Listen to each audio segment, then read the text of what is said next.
All right, hello everyone. Welcome back to another review. This will be a long-term follow-up on the Infinity Gauntlet from sparringgloves.com. So down below, I'll have my original videos linked.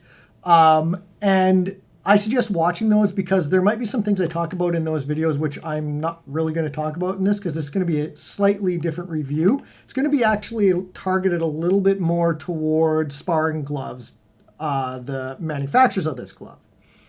One of the videos has low volume, so just turn it up. My mic broke that day. So this glove I've been using for quite some time now, about a year. And most of the comments I have about this glove will be improvements. There aren't too many major faults that I can personally find or that I think are major faults about these gloves. I still think they're very protective, and for in the 5-finger realm, they are still probably one of the better ones out there. So as you use this glove, the inner glove and the way it's attached by the couple rivets per finger and then how it's attached to the inner padding here, it starts to loosen up. And because there isn't enough rivets and there isn't enough attachment points, particularly on the pointer finger and the pinky finger, you start to run into some problems which potentially could cause some major injuries in the future. For me, one of the biggest areas that I'll display is the pinky. You can see it already sticking out. It doesn't stay in the cast at all anymore. When they were new, they popped out a little bit, but they were still securely in there. Now they don't even stay in this at all, and the pointer finger is much the same, and the actual tip stretches way out from the attachment point now. So originally, I had said to put an extra rivet sort of in the middle of all the fingers to help suck the finger back up to the cast.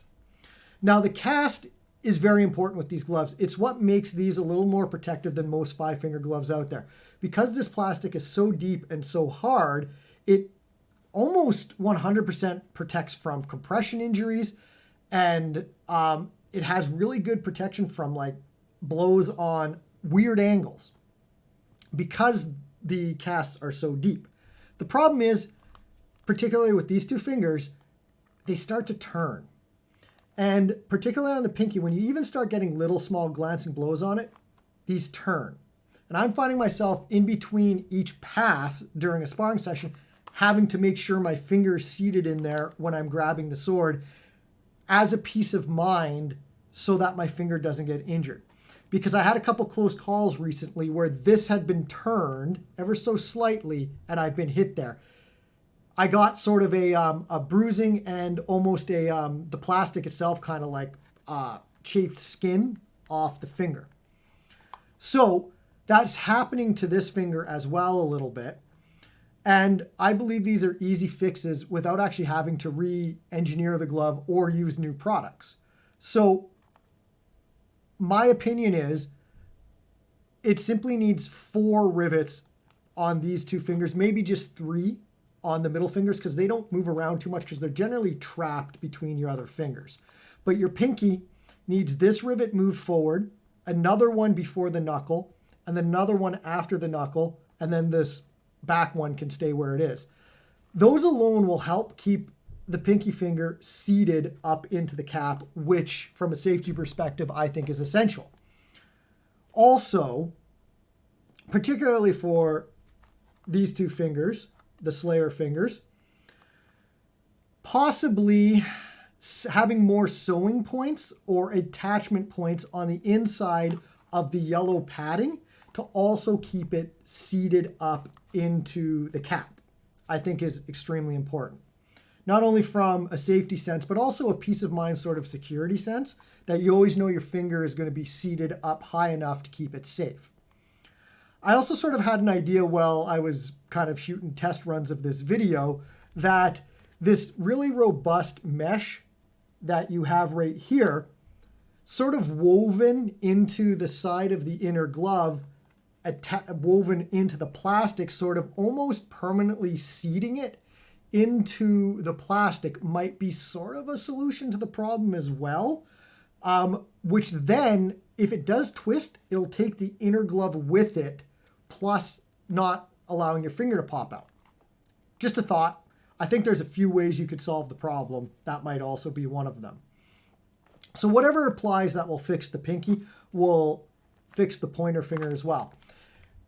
I believe with those changes to the fingers, this will become a very, very strong candidate to one of the safer gloves out in the market.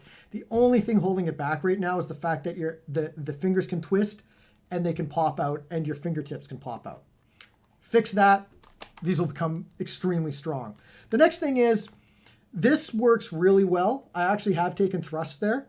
The problem is, and I can reproduce this with the Pro Gauntlet as well, from this angle, there are some weird angles that weapons can get through.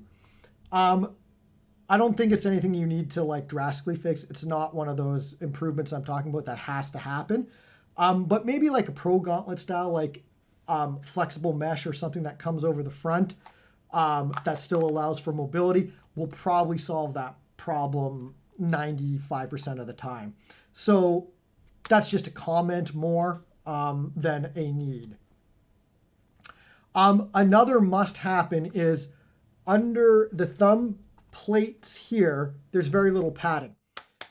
And even if I hit like that, I can actually cause red marks and stuff. You can kind of see them. It doesn't show up on camera very well, but you can kind of see how more padding is needed underneath the plates in order to stop pinching, chafing, and also absorb a little bit of that shock from the plastic itself. I've been hit a few times with the sword when my thumb's been in an odd position and it actually hurts. So some padding is required there. I think it's a must. The next big must is the thumb. So the thumb is pretty protected, but it's suffering from the same problem of sort of coming out, especially the tip. You can see the tip just is stretching right out. It doesn't want to stay in anymore. So another rivet possibly securing the tip here might help. But the biggest thing is, I believe I touched upon this in my other video, is I got hit from the side and the thumb popped open. I'll display that in a moment.